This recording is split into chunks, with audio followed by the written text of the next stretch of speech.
बिस्मिल्लाहिर्रहमानिर्रहीम, अस्सलाम वालेकुम। मैं हूं आपका होस्ट चौधरी इरफान ज़ीर, आपको स्पोर्ट्स जोन में वेलकम कहता हूं। नाज़रीन, पाकिस्तान को बांग्लादेश से टेस्ट क्रिकेट में पहली दफ़ा शिकस्त हो गई। आपने ये देखा कि ये जो ग्रेजुअली हमारा एक साल से जो डिक्लाइन है, इसके कई फैक्टर हम बात कर सकते हैं कि हो सकते हैं। हम अभी रिसेंटली जो वर्ल्ड कप ओडीआई का हुआ, उसमें हम पहली दफ़ा अफ़गानिस्तान से हारे। T20 में हम जब आयरलैंड खेलने गए तो आयरलैंड से हारे। ये हमें डायरेक्शन बता रही है कि देयर इज़ समथिंग रॉन्ग। वो क्या है? लोग तो कहते हैं कि शायद चेयरमैन की स्टेबिलिटी नहीं है। जब कंट्री की टर्बुलेंस होती है, कंट्री के हालात ठीक नहीं होते, तो ये स्पोर्ट्स में रिफ्लेक्ट करते हैं। तो मेरा उनसे क्वेश्चन ये था कि अफ़गानिस्तान के पास कौन सा इंफ्रास्ट्रक्चर था? अफ़गानिस्तान ने ऐसा क्या किया था? उनका तो कंट्री का ना कोई कॉन्स्टिट्यूशन है, ना कोई गवर्नमेंट है, तो वो अच्छी क्रिकेट खेलना शुरू हो गई है। बांग्लादेश की जो टर्बुलेंस थी कंट्री की, जो सिचुएशन थी, आप सबके सामने है कि शायद वो ट्रैवल करते ना करते, वो इतनी आउटस्टैंडिंग क्रिकेट के खेल सकती है। ये सारी बातें बताती हैं कि ये कई प्रॉब्लम्स हैं। ये सिर्फ एक टॉप के स्टेक होल्डर के ऊपर या हेल्म ऑफ अफेयर में जो लोग डील कर रहे हैं उनके पार्ट पे तो चलो हम एक बात कर सकते हैं। ये टीम के अंदर भी प्रॉब्लम है। यही लड़के थे जो एक साल पहले ओडीआई में हम देखें तो नंबर 1 भी रहे। यही ऑलमोस्ट 90% 95% लड़के वही खेल रहे हैं कि जो अब डिक्लाइन की तरफ है। मेरा मानना ये है, जो मेरी इंफॉर्मेशन है, ये सबसे बड़ी जो आपकी जो बैटल है, ये इस टाइम कप्तानी की चल रही है। हर बंदा चाहता है मैं कप्तान बनूं, मुझे कप्तान होना चाहिए। ख़ास तौर पे 3-4 जो सीनियर प्लेयर हैं, हर एक की ग्रुपिंग है। और जिसका नुकसान ये है कि पाकिस्तानी क्रिकेट, हम वन स्पोर्ट नेशन है, वो डिक्लाइन की तरफ जा रही है।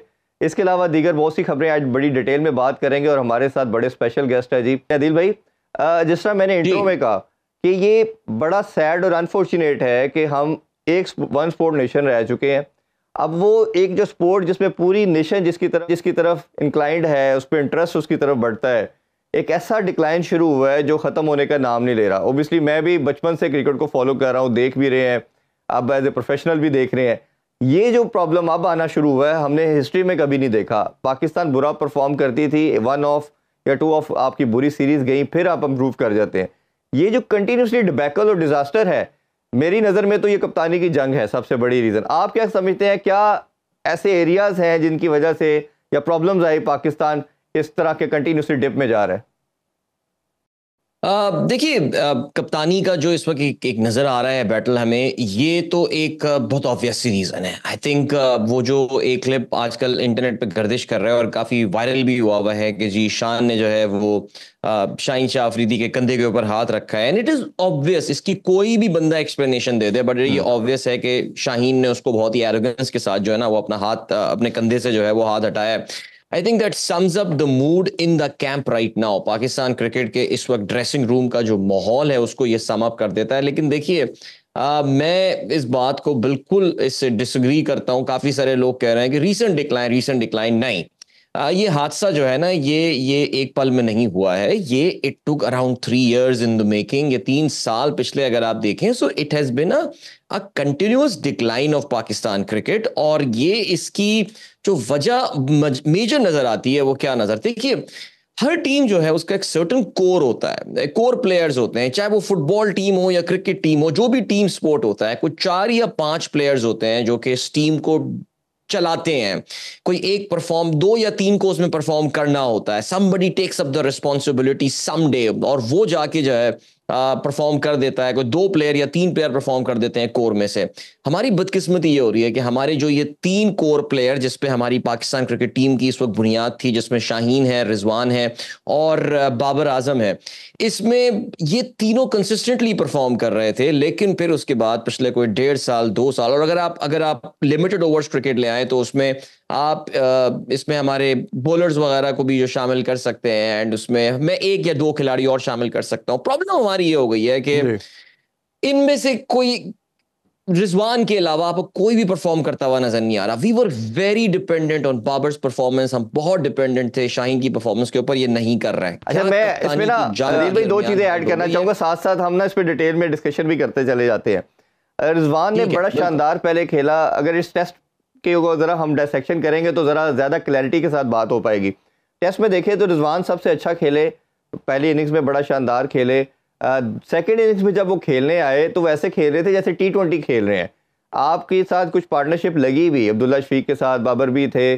जो भी आया वो इस मोड में था कि शायद पता नहीं हमने टेस्ट मैच जीत लेना है या क्या करना है। मुझे तो समझ ही नहीं आई इनकी अप्रोच की तो ये जो अप्रोच तेज़ खेलने की थी, टेस्ट में हम तेज़ खेल रहे हैं, ओडीआई में और T20 में हम स्लो खेलते हैं, उधर स्ट्राइक रेट का रनर होते हैं। मतलब रिजवान हर बॉल पे जैसा स्वीप मार रहा था और आप रोकने की बजाय शॉट्स की तरफ जा रहे थे, तो क्या आपको ये स्ट्रेटजी और प्लानिंग का मसला नहीं, लैक ऑफ प्लानिंग नहीं नजर आया आपको?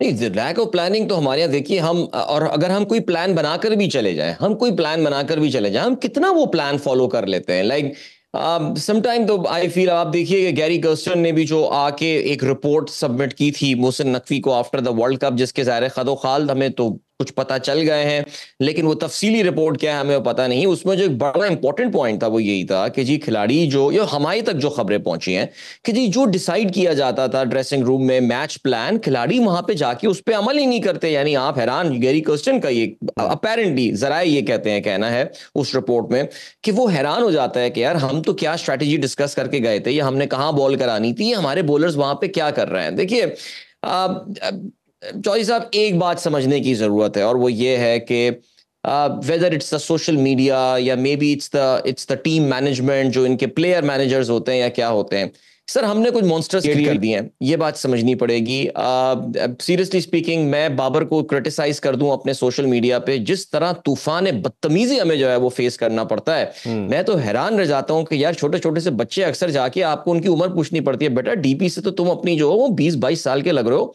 वो मैं तुम्हारे बाप की उम्र का आदमी हूं, तुम मेरे लिए ये लैंग्वेज इस्तेमाल करो, वो भी बाबर आजम के लिए। तो हमने जो ये जो हीरोज क्रिएट कर दिए ना, अभी हमारे ग्रुप फ्रेंड्स का, एक क्रिकेटर्स का, हमारे एनालिस्ट का ग्रुप है, जिसमें हमारे दोस्त कह रहे थे यार मैं तो डिटॉक्स के लिए वो वर्ल्ड कप का 10 विकेटों की इंडिया से विक्ट्री वाला मैच देख रहा हूं। मैंने उनको ये बोला, मैंने कहा यार उस पर्टिकुलर मैच ने पाकिस्तान क्रिकेट को जितना नुकसान पहुंचाया है ना रिसेंट टाइम्स में, आई एम सॉरी प्लीज, कोई किसी को मुझे क्रिटिसाइज करना है वो कर दे, इंडिया को वो जो 10 विकेटों से शिकस्त दी ना, पता नहीं क्या प्लेयर्स अपने आप को ये समझने लगे हैं, खुदा समझने लगे हैं या क्या, कि जी क्रिकेट इन पे खत्म हो गई है, किसी से मशवरा लेने को ये तैयार नहीं है। तोंदे इन लोगों की जरा देखें कैसी निकली हुई है। देखिए जी, आप या तो बाय नेचर आपकी बॉडी की बिल्ड जो है वो राना टुंगा वाली होती कि यार मैं मोटापे पे भी खेलूंगा because that's how my body is, मैं उसी पे अपनी स्ट्रेंथ ड्राइव करता हूं। लेकिन ये बाबर आजम और अब मैं नसीम की फिटनेस देख के बड़ा अफसोस हुआ मुझे, ये बाय डिफॉल्ट ये लोग जो है जरा ये स्किनी खिलाड़ी हैं, लेकिन इन लोगों ने इतने वेट गेन किए हैं, फिटनेस का इनको ये तो बाबर आजम ने वर्ल्ड कप से पहले इसने जो फिटनेस टेस्ट था वो रोक दिया था कि किसी का फिटनेस टेस्ट नहीं होगा, जब कप्तान की ये अप्रोच होगी तो नीचे क्या जाएगा। अच्छा, बाबर आजम को डिस्कस कर लेते हैं। बाबर आजम का हमने कप्तानी पे तो सबका बड़ा क्वेश्चन मार्क था और मेरा तो शुरू से बिलीव था कि ये कप्तानी कैप्टन कमोडिटी नहीं है। इसकी गेम अवेयरनेस की बात करें, इसकी गेम अप्रोच की बात करें, डिसीजन मेकिंग की बात करें, प्रॉब्लम नजर आए। अब जो रियल प्रॉब्लम नजर आ रहा है, बट इसकी बैटिंग टैलेंट पे किसी को डाउट नहीं था और ये पाकिस्तान का आई बिलीव कि हिस्ट्री का one of the best batter है। बट 2 साल से टेस्ट के अंदर कोई सेंचुरी ना करना, 50 ना कर पाना, कोई मैच ना जिता पाना, तो फिर ये किंग की जो बात करते हैं, आपको ख्याल लगता नहीं कि ये हमने सबको बहुत ओवर रेट कर दिया? शाहीन की बात करते हैं तो 130 का उसका चल रहा है, न्यू बॉल से कोई विकेट नहीं ले पा रहा, स्विंग उसकी टोटल खत्म हो चुकी है। तो ये पहले बाबर का डिस्कस कर ले, फिर बाकी तरफ आते हैं। तो ये आपके ख्याल में क्या सोचना चाहिए? बाबर को अब रियलाइज करना चाहिए या ये प्लेयर पावर जो है 90 से चलती आ रही है, ये इसी तरह ही हमें ये बोर्ड को ब्लैकमेल करेगी और इसी तरह मैनिपुलेट करके पाकिस्तानी फैंस को ये डेंट और हर्ट करते रहेंगे? देखिए, मैं जो थोड़ी देर पहले मैंने बात की, मैं उसको रिपीट करूंगा। हमने जो है ना वो इनएडवर्टेंटली या एडवर्टेंटली कुछ मॉन्स्टर्स क्रिएट कर दिए हैं, यानी हमने ऐसी कुछ चीजें बना ली हैं कि यार इनको आप ना क्रिटिसाइज नहीं कर सकते। इसमें ज़ाहिर है बहुत तफसीली डिस्कशन आ सकता है।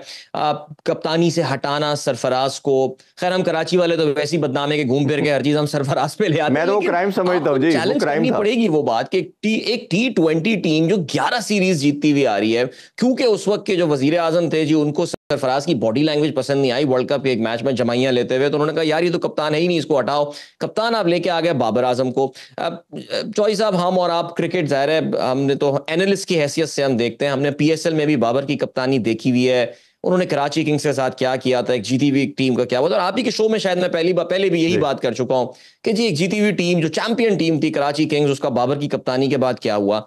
पाकिस्तान टीम में भी आके अब देखिए ना, एक कप्तान की बॉडी लैंग्वेज आपको कुछ कॉन्फिडेंस देती है। मैं सरफराज को बुरा भला कहा जाता है, चीखता रहता है। वही खिलाड़ी जो है वो अगर कभी ऑफ द फील्ड आप उनसे सरफराज की बात करें तो वो उसकी तारीफें करते हुए नहीं रुकते थे। हर खिलाड़ी का अपना एक स्टाइल होता है, बट अल्लाह के बंदे एक स्टाइल तो अपना लेकर आओ। अब बाबर का क्या हुआ, देखिए जी, आपने बाबर को तो एक तो चले कप्तान बना दिया, ठीक है जी, हमने कहा यार टाइम देते हैं, 1 साल दो, 1.5 साल दो। मैं ये समझता हूं कि वो जो एक टाइम आ गया था जी, सोचना भी मत, एक ट्रेंड चलना शुरू हो गया था, ये हारिस रऊफ वगैरह इन लोगों ने, जो इनके प्लेयर मैनेजर ने, उनको पता नहीं होगा या नहीं होगा कि यार हमारे ट्विटर अकाउंट से या social media account, Instagram account से क्या लघवियात निकल रही हैं कि सोचना भी मना है या सोचना भी मत, हैशटैग आ गया था। फिर आई एम सॉरी, आपके चैनल का हिस्सा रहते हैं, मुझे पता है, रमीज राजा साहब ने भी बाबर को जो एक बड़ा बना दिया था जी, बस कप्तान तो यही होगा और जी ये और ये फलाना है, वो है, धमाका है। नहीं है यार, वो नहीं। आपको क्या अभी तक नजर नहीं आ रहा कि बाबर आजम में वो कैपेबिलिटी नहीं थी? हमने उसे कप्तान बना के उसके साथ ज्यादती की है, मेरा ये ख्याल है। देखिए जी, and just imagine, I mean he got a pair in this test match. वो तो शुक्र है लिट्टन दास ने कैच उसका छोड़ दिया। बाबर आजम रावलपिंडी की डेड विकेट में अगेंस्ट बांग्लादेश पेयर ले लेता। बाबर अपने बारे में सोचे खुदा के लिए, ये अपनी तस्वीरें, फोटो शूट, ये अपनी ऑडी में जो उस गाड़ी में घूमते हैं, तेज पंजाबी म्यूजिक में गाने लगाना, यार थोड़ी देर के लिए जरा लो प्रोफाइल हो जाओ, खुदा के लिए जाके वर्क ऑन योर बेसिक्स। कोई इतना माशाल्लाह, Babar is such a rich guy, hire a personal coach अपना एक कर लो, थोड़ी देर के लिए क्रिकेट से किनारा कशी इख्तियार कर लो यार, डू अपने पे रहम करो, मेरा ये ख्याल है बाबर आजम। अदरवाइज सी देखिए, यहाँ पे प्रॉब्लम आती है चौई साहब, और वो यही आती है, इनके पास एडवाइजर्स अच्छे नहीं होते, इनके पास इनके अराउंड वो लोग बैठे हुए होते हैं जो बस इनकी कसीदा गोई कर रहे होते हैं। मैंने पाकिस्तान के एक बहुत बड़े प्लेयर को देखा है ये, कि उसने भी अपना करियर ऑलमोस्ट तबाह कर दिया था इस चक्कर में कि उसकी सराउंडिंग जो है ना वो बड़ी खतरनाक थी। उसको हर वक्त ये बताया जाता था यार तेरे खिलाफ साजिश हो रही है। ये हमारे कराची बेस्ड एक प्लेयर थे। नहीं, ये देखिए हम्बल बैकग्राउंड से आते हैं, आई बिलीव। मेरे तो बल्कि प्रेसिडेंट का इंटरव्यू किया ये फेडरेशन का, तो मैंने अरशद नदीम के वाले से यही बात की, उनसे भी मैंने यही गुजारिश की। मैंने कहा अरशद नदीम को जितना पैसा मिल चुका है, जितना फेम मिल चुका है, खुदा न खास्ता जिस तरह क्रिकेटर अपना पीक से स्टार्ट करता है कैरियर और कंटिन्यूसली डिप आता है, अरशद नदीम का भी यही हाल ना हो जाए, क्योंकि वो भी हम्बल बैकग्राउंड से है, उसकी भी बॉडी लैंग्वेज कहीं उसी तरह चेंज ना हो जाए, वो भी अपनी एफर्ट करना छोड़ ना दे। तो ये तो हमें एज ए नेशन, तमाम हमें एज ए क्या तू समझना चाहिए कि एज ए ग्रुप सोचने की जरूरत है कि हमने अपने प्लेयर्स को ग्रूम कैसे करना है। अच्छा, दो प्लेयर की और बात कर लेते हैं। मैं सिर्फ एक पॉइंट ऐड करूंगा, बिल्कुल आगे आते हैं। आपका ये बहुत वैलिड पॉइंट है अरशद का, क्योंकि ये एक नेशनल चैनल है। देखिए, हम सबको ये बात पता है कि ओलंपिक खत्म हुए हुए अब कुछ हफ्ते हो चुके हैं। जितने भी ओलंपिक्स में जावलिन थ्रो के पार्टिसिपेंट्स थे, उन सब ने जाके लुज़ान की डायमंड लीग में पार्टिसिपेट किया, and the only major name missing was Arshad Nadeem. कितना अच्छा होता कि अरशद जाके इसमें पार्टिसिपेट वो करते और बोलते सीधे Olympic is behind me, my next target is IAAF world championship, और वहां पे भी जाके मैं गोल्ड मेडल, लास्ट टाइम जो मैं हार गया था इस बार मैं जीत कर आऊंगा। You are absolutely spot on. Allah Taala Arshad Nadeem को उस तरह के खौफनाक लोगों से बचाए जिसको बाबर और शाहीन को घेरा हुआ है जिन्होंने। सर बिल्कुल ऐसे ही। अच्छा, ये थोड़ा सा मैं अगर बात करूं तो ये रियल प्रॉब्लम, जिस तरह मैंने कहा कि कप्तानी की जंग थी, फिर दूसरा नाम जो है शाहीन का है। आई बिलीव कि शाहीन को जिस तरह बनाया गया वो भी गलत था, फिर जो हटाया गया वो भी मैं क्राइम समझता हूँ। जिस तरह सरफराज को हटाना क्राइम था, ये भी क्रिकेटिंग क्राइम था कि एक इंटेलेक्चुअल डिसऑनेस्टी की गई आपके पूरे प्लान के थ्रू, कि गली मोहल्ले का कप्तान तो नहीं था, चलें कोई एक वर्ल्ड कप तक उसको 4-6 सीरीज दे देते, फिर परफॉर्म ना करता। अब उसका भी जो एक एरोगेंस नज़र आ रही है, वो कभी ड्रेसिंग रूम में लड़ता है, जिस तरह भी शान मसूद की जो वीडियो वायरल हो रही है जिसका आपने जिक्र किया, उनका हाथ पीछे करना, ये अप्रोच क्या है, ये माइंडसेट क्या है कि आप कितना बड़ा समझ रहे हो और आपसे आउट होता कोई नहीं है। इवन नसीम शाह के स्टाइल ख़त्म नहीं हो रहे। हम we are going to in detail कि आपका जो स्टारडम है वो इतना बड़ा है कि शायद दुनिया में सबसे बड़े प्लेयर आप हैं, आपके बांग्लादेश के प्लेयर आपसे आउट नहीं हो रहे, बट ये एरोगेंस, ये एटीट्यूड नज़र आ रहा है, ये बड़ा डिफरेंट और बड़ा वेड है। आप इसको कैसे रेट करते हैं और कैसे समझते हैं इसकी रेमेडी क्या होनी चाहिए? देखिए, इनकी रेमेडी ये है कि इन सबको ना साइकोलॉजिस्ट के पास भेजना चाहिए और इनका जो है ना जरा थोड़ी सी दिमाग की फाइन ट्यूनिंग करनी चाहिए। आई मीन, मुझे कहते हुए बिल्कुल अच्छा नहीं लग रहा, लेकिन इस टेस्ट मैच में, पिंडी पहले टेस्ट मैच में, वो जो एक नौ वारिद वहां का एक लंबा सा बॉलर नाहिद राना आया है, I am sorry to say, he at times there were patches जिसमें he bowled better than Shaheen Shah, बल्कि I think for most of the test match he was bowling better than Shaheen Shah Afridi. उसको पता था मुझे कहां बॉल करनी है। वो कंसिस्टेंटली हाई 140s में जो है, मिड 140s में बॉलिंग कर रहा था, and Shaheen Shah Afridi hardly 130 hit कर रहा था। देखिए, ये तो खैर सिचुएशन जो सिलसिला निकल कर आया है वो सामने, लेकिन माइंडसेट क्या चल रहा है? देखिए, अगेन वही बात आती है, आपने बेहतरीन परफॉर्मेंस दी जी, बिल्कुल मैचेस जिताए, फलाने को बोल्ड कर दिया, इसको कर दिया, ये हो गया यार, it's all behind you, it's all behind you, look forward now. मैं ये कह रहा हूं जी, अच्छा मैं एक तनकीद ये पढ़ रहा हूं, ये फैन क्लब्स जो हैं कि जी इतना लोगों ने इनको क्रिटिसाइज किया कि यार जाके देखो उनकी ना पूरी परफॉर्मेंस तबाह हो गई। यार इससे ज्यादा कोई फजूल किस्म की जो है ना एक्सप्लेनेशन हो नहीं सकती। हार्दिक पांड्या के साथ इंडियंस ने क्या नहीं किया था जी। वर्ल्ड कप से पहले। आई मीन मैं तो कभी कभार ये सोचता था कि यार ये बंदा सोशल मीडिया छोड़ क्यों नहीं देता, the sort of abuse that Hardik Pandya, but उसने किस तरह जवाब दिया वर्ल्ड कप में। उसे वर्ल्ड कप शाहीन को जिता जो दिया बहुत अपनी कंट्री जरूरी को। है, देखिए अली एक भाई बात एक मानने ब्रेक की तरफ वाली है। बढ़ते हैं, ब्रेक से वापस आके ना मैं कप्तानी के हवाले से, क्योंकि शान मसूद को कप्तान बनाया गया और उनकी अपनी परफॉर्मेंस और उनकी गेम अवेयरनेस, इस पे भी जरा डिटेल राय जानते हैं। Stay with us. Welcome back in sports. हम बात कर रहे हैं अदील अजहर से क्रिकेट के हवाले से। अदील भाई, जिस तरह हमने बाबर की बात की, रिजवान की बात की, शाहीन की थोड़ी सी कप्तान शान मसूद की बात कर लेते हैं। जब से पाकिस्तान हारा है बहुत ज़्यादा डिबेट होना शुरू हो गई है कि जी सिर्फ आपने क्या इंग्लिश अच्छी बोलने की बेस के ऊपर उसको टीम में सेलेक्ट किया। शान मसूद की दो तीन चीज़ों में बात करूंगा। आल दो आई बिलीव कि ये सिलेक्शन आपकी ओबियसली एक पूरा सिलेक्शन कमेटी है जिसका हेड नहीं है, ये सबसे स्ट्रेंज बात है, दुनिया में कोई एग्जांपल नहीं मिलती। शान मसूद की गेम अवेयरनेस ये है कि जी वो ऑनर्स तो कैप्टन पे आएगा ना, किसी स्पिनर के साथ पाकिस्तानी सॉइल पे मैच खेल रहे हो आप और आप स्पिनर के साथ नहीं जा रहे हो, जिसको एडमिट भी बात हारने के बाद कर रहे हैं। बांग्लादेश हमारी फोर्थ इनिंग्स में 7 खिलाड़ी 10 में से आउट करता स्पिनर से, और हमारा कप्तान ये कहता है कि हमने सोचा ही नहीं था कि 5 दिन मैच होगा, हमें लगता था बारिश हो जाएगी। ये जब कैप्टन की गेम अवेयरनेस इतनी कम होगी, और आई बिलीव कि गेम अवेयरनेस अगर कप्तान की अच्छी नहीं है, अपने 11 लड़कों से भी और अपोजिशन से भी, वो अच्छा कप्तान नहीं हो सकता। और दूसरा, शान मसूद की अपनी जो परफॉर्मेंस है, अंडर 29 इनकी एवरेज है जी, 28 पॉइंट समथिंग इनकी एवरेज है। और मुझे तो जब मैं स्क्वाड देखता हूँ मुझे लगता है शायद उस बेचारे की अपनी टीम में जगह ही नहीं बन पा रही। तो आपका क्या ओपिनियन है शान मसूद के हवाले से? नहीं, मैं आई थिंक आपकी इन तमाम बातों से बिल्कुल अग्री करता हूँ। I for one have been a big supporter of Shan Masood, और हमने बड़ा सपोर्ट भी किया उसको और बैक भी किया है। उसकी कैप्टनसी की अनाउंसमेंट को मैंने बड़ा पॉजिटिवली जो है वो देखा था। बट आई थिंक यस, शान जिस तरह बेसबॉल जब आप खेलते हैं तो उसमें स्ट्राइक 1, स्ट्राइक 2, स्ट्राइक 3 होता है, तो शान मसूद की strike 1 was the Australia series. But Australia series देखिए उसको मैं डिफरेंट गर्दानता हूं इस वजह से कि पाकिस्तान के बड़े बड़े दिग्गज और महाराज किस्म के जो पाकिस्तान के कप्तान है वो ऑस्ट्रेलिया में जाके आपने देखा है कि वहां पे वो बिगी बिल्ली बन जाते हैं, और वो तो खैर हम सीरीज को हटा देते हैं साइड पे। एक थिंक टैंक होता है जो डिसीजन लेता है टीम का। जेसन गिलेस्पी ऑस्ट्रेलिया की जो पीक ऑस्ट्रेलियन टीम थी, I think one of the greatest Australian side, उसका वो हिस्सा हुआ करते थे। उनमें एक कंसिस्टेंसी हुआ करती थी। पहले शेन वॉर्न हुआ करते थे, वो अगर नहीं होते तो स्टुअर्ट मैगिल हुआ करते थे, और फिर उसके बाद जो बैटन पास हुआ था स्पिन का, वो हम जानते हैं कि डेविड लॉयन जो है वो बॉलिंग करते हैं। अब ऑस्ट्रेलियन को इससे कोई फर्क नहीं पड़ता था कि विकेट कौन सी है। अब वो चाहे पर्थ में खेल रहे हो, मेलबर्न में हो, एडिलेड में हो, ब्रिस्बेन में हो, जहां भी हो, या कोलकाता में खेल रहे हो, नेथन लायन तो had to be a part of this team.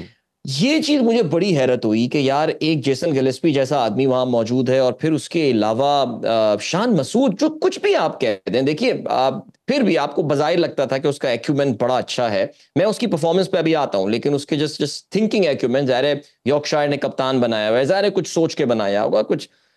Unfortunately I mean आपने तो उसको स्क्वाड से बाहर कर दिया, बल्कि आपने तो उसको बोल दिया जाओ भाई तुम पाकिस्तान शाइन के लिए जाके खेलो, तुम्हें तो अभी हमें तो अभी फिलहाल जो है ना वो जरूरत ही नहीं है।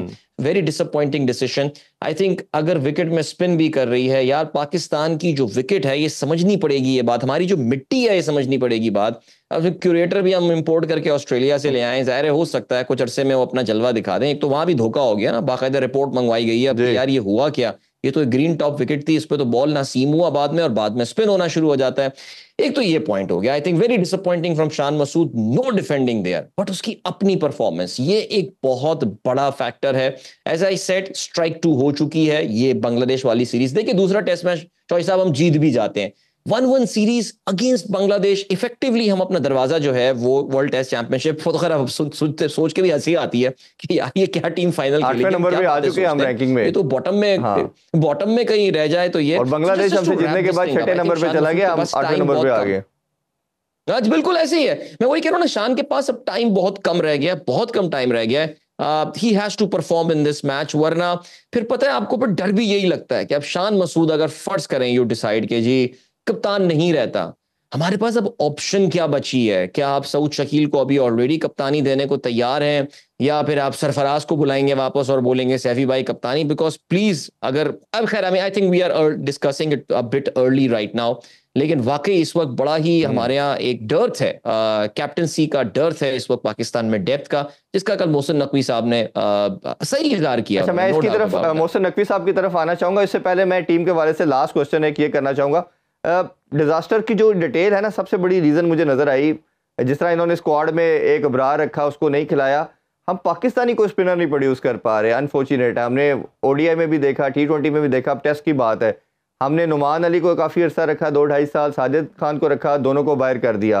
फिर हमारे पास PSL सबसे बड़ी कमोडिटी उसामा मीर, हमें लगता था कि एक लंबा सर्व कर सकता। मेरा ख्याल है कि शायद वो लंबे फॉर्मेट में ज़्यादा इफेक्टिव हो सकता है, क्योंकि उसकी हाइट लंबी है, उसकी बॉल में ग्रिप है। उस्मान कादर इफेक्टिव हो सकता है, T20 वनडे में वो रन्स लीक करता है, बट टेस्ट में रन्स लीक भी हो जाए, आपको विकेट्स चाहिए होती हैं। तो जाहिद महमूद हमने तैयार किया, उसने डोमेस्टिक में आउट भी किए, उसको नहीं खिलाया। तो ये जो 5-6 लड़के हमारे पास हैं, अभी मुकीम लड़का जो है सुफियान मुकीम, ये अच्छा है। तो इन लड़कों को ना खिलाना, और हम किसी लड़के की जब पीक ज़ाया कर देते हैं, जैसे हुरैरा की बात करते हैं, कामरान गुलाम की बात करते हैं, तो हमने जो 5-6 सालों में ना कोई स्पिनर बनाया, ना हमने कोई मिडिल ऑर्डर बैट्समैन बनाया। इसका सबसे बड़ा रिस्पॉन्सिबल आप किसको समझते हैं, बोर्ड को या कप्तान बाबर आजम था, इसको समझते हैं? आई थिंक देखें, ये सबको रिस्पॉन्सिबिलिटी इसकी लेनी पड़ेगी। बाबर की रिस्पॉन्सिबिलिटी इसलिए बनती है बिकॉज देखिए, ऑनेस्टली आई थिंक वसीम अकरम के बाद पाकिस्तान क्रिकेट में इतना पावरफुल कैप्टन जो है ना, वो कभी भी नहीं आया। इवन वसीम अकरम को भी जो है वो अपनी पीक कैप्टनसी के टाइम पे जरा थोड़ी सी लॉबिंग फेस करनी पड़ती थी। मैं तो बल्कि अक्सर ये बात बोलता हूं, मैं कहता हूं यार, इमरान खान शायद वो आखिरी बड़ा कप्तान था कि जो एक एब्सोल्यूट पावर टीम पे एंजॉय किया करता था।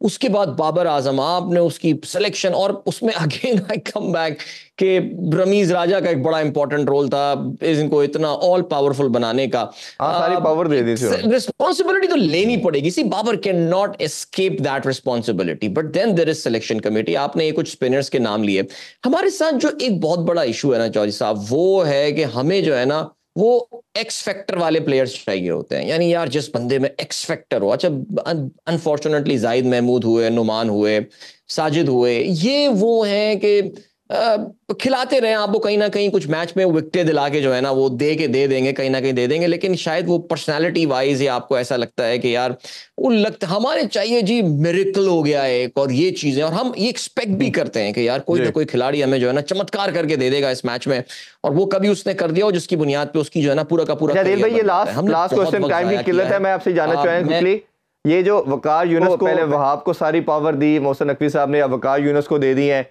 और वकार यूनुस साहब ने कल जैसे ही पाकिस्तान हारा उसके बाद परसों रात को उन्होंने अनाउंस कर दिया जी कि मैं तो भाईजान एडवाइज़र के रोल से जा रहा हूं, और मैं सिर्फ मेंटोर के तौर पे देखूंगा, और जो 5 हमारे मेंटोर हैं उसकी भी अनाउंसमेंट कल हो चुकी है।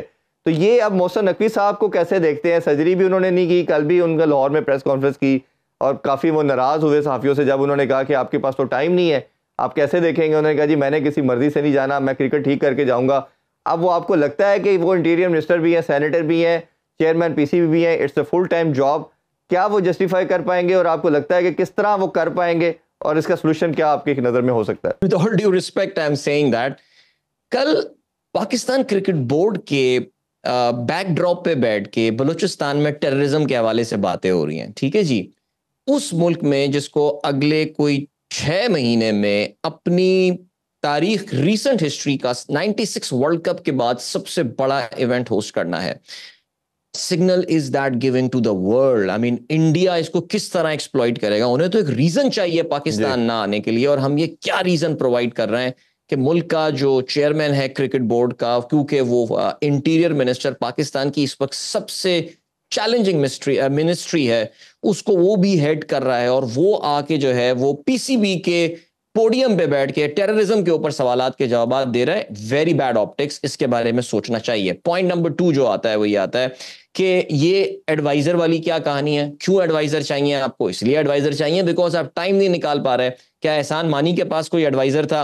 या फॉर दैट मैटर रमीज राजा, मुझे याद है जब वो चेयरमैन था, मैंने काफी दफा आज जो है वो उनका नाम लिया है, लेकिन रमीज राजा जो है वो he was full on cricket board. मुझे याद है उन्होंने जूनियर लीग लॉन्च की थी, मैंने सवेरा ने उनका इंटरव्यू लिया था, इवन तो वो बड़े कन्फ्रंटेशनल मोड में थे, जबकि हमने उनको कहा था कि भाई we are there to support you. Lala was a part of it, वो हमारे चैनल का उस वक्त हिस्सा भी थे, आज भी हैं, हम तो सपोर्ट करने के लिए। He was so confrontational, he was so emotional about things because he was all into Pakistan cricket board. पता नहीं पावर कॉरिडोर्स में क्या बातें चल रही हैं, क्या चल रही हैं। तो स्ट्रक्चर था that there was a chairman and there is a chief executive officer. For God sake bring back उस स्ट्रक्चर को, उस कॉन्स्टिट्यूशन को तो आपने बुक्स में खत्म कर दिया था। उस स्ट्रक्चर को लेकर आइए, एक फुल टाइम बंदा शुड लुक इनटू दिस। अब आप वहाब रियाज या इवन वकार यूनुस को देख लें यार, क्या वकार भाई ग्रेट बॉलर अपने टाइम के, मैं तो शायद वसीम से बड़ा वकार का फैन था growing up in my teenagers, but as a manager, as a coach, मुझे वकार की आप कोई एक अचीवमेंट बता दीजिए। आई एम सॉरी टू से, वो उन्होंने एज ए कोच भी देखा, हमने एज ए प्लेयर भी उनके कई प्रॉब्लम देखे और शायद इसी वजह से वो स्केटबोर्ड लेके निकल भी गए। बहुत मजा आया आपसे बात और अजीज भाई हमेशा की तरह बहुत कुछ हमारे फैंस को भी सीखने का मौका मिला। अभी ब्रेक की तरफ बढ़ते हैं जी। ब्रेक से वापस आके एमएमए के हवाले से बात करेंगे। उनके जो प्रेसिडेंट है उमर अहमद साहब हमारे साथ होंगे, हमारे साथ रहिए। पाकिस्तान ने अगर देखा जाए तो जी बड़े टाइम से कोई बड़ा इवेंट होस्ट नहीं किया था। हमें याद पड़ता है कि हमने वर्ल्ड कप होस्ट किया था 90s में, 96 में, फिर इस तरह सैफ गेम को हमने देखा। बट एक जो 2009 का अनफॉर्चुनेट इंसिडेंट हुआ, उसके बाद पाकिस्तान ने किसी भी मेगा इवेंट को होस्ट नहीं किया। तो अभी जो रिसेंटली 18 से लेकर 22 अगस्त तक जो लाहौर में इवेंट हुआ एमएमए के हवाले से, इस पे डिटेल में हम बात भी करेंगे। हमारे साथ जो इनके प्रेसिडेंट हैं उमर अहमद साहब हमें ज्वाइन कर चुके हैं। अस्सलाम वालेकुम उमर भाई, thank you for joining us. Unfortunately जिस तरह मैंने इंट्रो में कहा कि हम वन स्पोर्ट नेशन रह चुके हैं, क्रिकेट के अलावा दूसरा कोई स्पोर्ट नहीं होती। अरशद नदीम ने जिस तरह जेवलिन थ्रो किया और ओलंपिक में गोल्ड लिया, तो पूरे पाकिस्तान की टेंडेंसी हमने देखी उस तरफ गई। अब जब ये कंपटीशन हुआ तो इसकी हर चैनल ने बड़ी अच्छी चीज़ थी कि इसको ब्रॉडकास्ट किया, टीवी पे दिखाया भी गया, इस पर बात भी हुई। ख़ासतौर पे जब दो हमारी बच्चियों ने गोल्ड लिया, ईमान की बात करें या बानो भट्ट की बात करें, तो बहुत बड़ी। तो ये इसकी जो फॉलोइंग है या यंगस्टर के अंदर इसका कितना क्रेज़ है? देखें, इसमें मैं क्योंकि मेरे पिछले 3-4 सालों से यही मेन जॉब रही है कि I go to brands and convince them कि इसकी ह्यूज फैन फॉलोइंग है। हमने डेटा साइंटिस्ट हायर किए और हमने स्टैटिस्टिक्स निकाले कि यूट्यूब, फेसबुक और इंस्टाग्राम के ऊपर ये नंबर वन रैंक स्पोर्ट्स है between the ages of 16 to 21। उसके अलावा अगर आप देखें तो इस पूरी इवेंट के जो एक्यूमुलेटेड व्यूज थे वो 140 मिलियन रहे हैं। तो ये दुनिया की सबसे बड़ी कॉम्बैट स्पोर्ट फेस्टिवल पाकिस्तान के अंदर होने वाले इवेंट के सबसे ज्यादा व्यूज हैं दुनिया। कभी पाकिस्तान में जो लोकली कोई इवेंट हुआ हो पाकिस्तान के अंदर, उसके इतने एक्यूमुलेटेड व्यूज नहीं आए। तो डेफिनेटली ये एक ह्यूज सक्सेस है। अगर आप बानो भट्ट का इंस्टाग्राम पेज देखें तो उसकी जो मेडल सेरेमनी की वीडियो है वो 1 मिलियन प्लस व्यूज लेके आई है। तो यहाँ से आपको पता लगता है कि इसकी जो ऑडियंस है वो यंग आपकी जेन जी है और वो मोस्टली इंटरनेट बेस्ड है। तो मे बी टीआरपीज तो हमारी इतनी ज्यादा ना आए, बट जो सोशल मीडिया पे हमारी एंगेजमेंट है वो सबसे हाईएस्ट एंगेजमेंट है इस वक्त। अच्छा उमर भाई, अब इसका वे फॉरवर्ड क्या है? हम दोनों पर्सपेक्टिव में मैं जानना चाह रहा हूँ। एक तो इन टर्म्स ऑफ दैट कि अब ये दोबारा पाकिस्तान में कब होगा, ये इवेंट कितने टाइम के बाद होता है और अभी किस कंट्री में होने जा रहा है, और सेकेंडली ये कि इसमें अब फ्यूचर में इसकी फेडरेशन का कोई प्रॉपर इसका प्लान बन रहा है और कितना बच्चा आपके पास ऑलरेडी आ चुका और इसको आगे कोचिंग के पॉइंट ऑफ व्यू से मैं जानना चाह रहा हूँ किस तरह लेके जाएंगे आगे? देखें, इसके अंदर जो अभी जो नेक्स्ट हमारा स्टेप है वो वर्ल्ड चैंपियनशिप है। वर्ल्ड चैंपियनशिप हो रही है ताशकंद में नवंबर में। उसमें हम कोई 8 से 10 लोगों की टीम पार्टिसिपेट करना चाहते हैं। और जैसे हमने एशियन चैंपियनशिप में मेडल जीते हैं, क्योंकि एशियन फेडरेशन जो है वो पावर हाउस है वर्ल्ड का, तो इसी तरह हम इंशाल्लाह वर्ल्ड चैंपियनशिप में भी मेडल जीतेंगे। तो फर्स्ट ऑफ ऑल तो I am looking for sponsors जो इन बच्चों को स्पॉन्सर करके हमारे साथ मिलके वर्ल्ड चैंपियनशिप पे लेके जाएं। सेकेंडली, हम IMMF से और ब्रेव से 5 ईयर डील बात कर रहे हैं इसको ब्रेव कॉम्बैट वीक को पाकिस्तान के साथ साइन करने की, कि अगले 5 साल एशियन चैंपियनशिप पाकिस्तान में।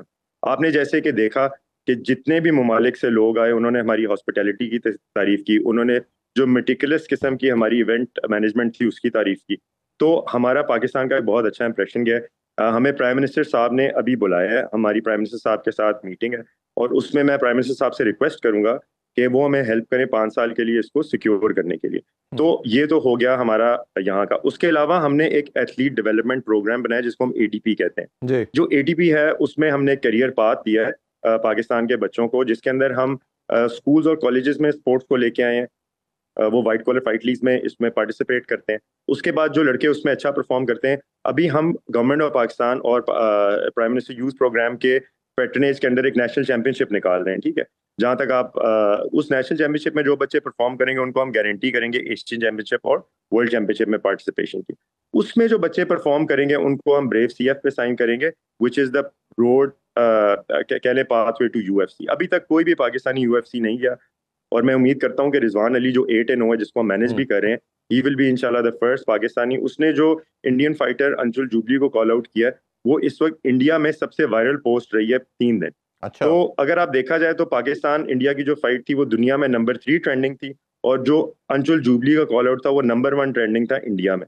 तो यहाँ से आपको इस स्पोर्ट्स की मकबूलियत का पता लगता है कि how much is it embedded in our society. और ऑलरेडी हमारे पास चैंपियंस भी आप देखें कि पाकिस्तान क्रिकेट में हार गया है। हमने इंडिया को जहां फेस किया हमने इंडिया को हराया, चाहे वो ब्रेव सीएफ का इवेंट हो, चाहे वो एशियन चैंपियनशिप में कोई भी मुकाबला हो।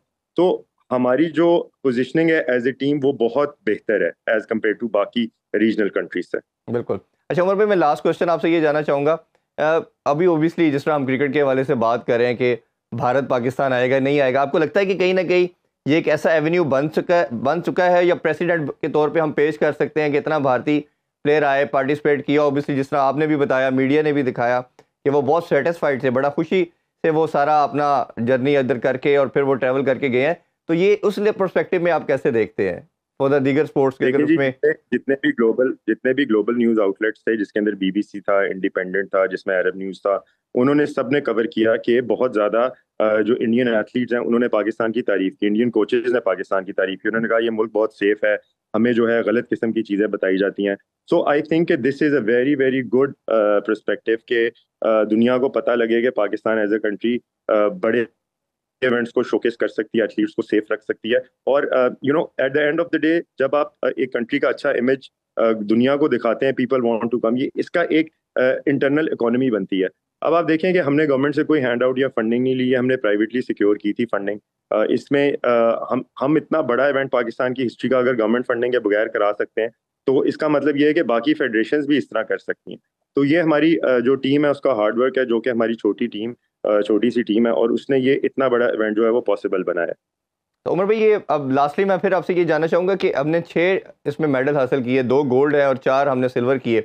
आपको आपके ख्याल में क्या 11 मेडल हासिल किए, सॉरी 12 मेडल हासिल किए टोटल। हमारे पास ब्रॉन्ज मेडल भी काफी ज्यादा हैं, और इसमें यह है कि वी आर रैंक नंबर 3, हमारे पास टोटल 12 मेडल्स हैं इस वक्त। अच्छा, तो उमर भाई आपके ख्याल में अब पाकिस्तान इसमें कोई, जैसे वर्ल्ड कप में आपने बताया कि वर्ल्ड कंपटीशन में पार्टिसिपेट करना है, तो उसमें आपको लगता है कि पाकिस्तान उसमें भी कोई अचीव कर पाएगा?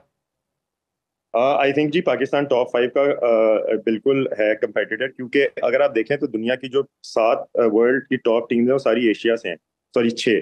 तो 6 टॉप टीम्स अगर एशिया से और पाकिस्तान नंबर 3 है तो पाकिस्तान टॉप 10 में लाजमी आएगा।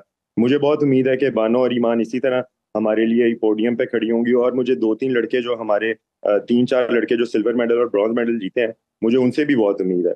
तो इंशाल्लाह टैलेंट पूल हमारे पास छोटा जरूर है बट बहुत टैलेंटेड बच्चे हैं, हमें इन्हीं के ऊपर फोकस करना चाहिए।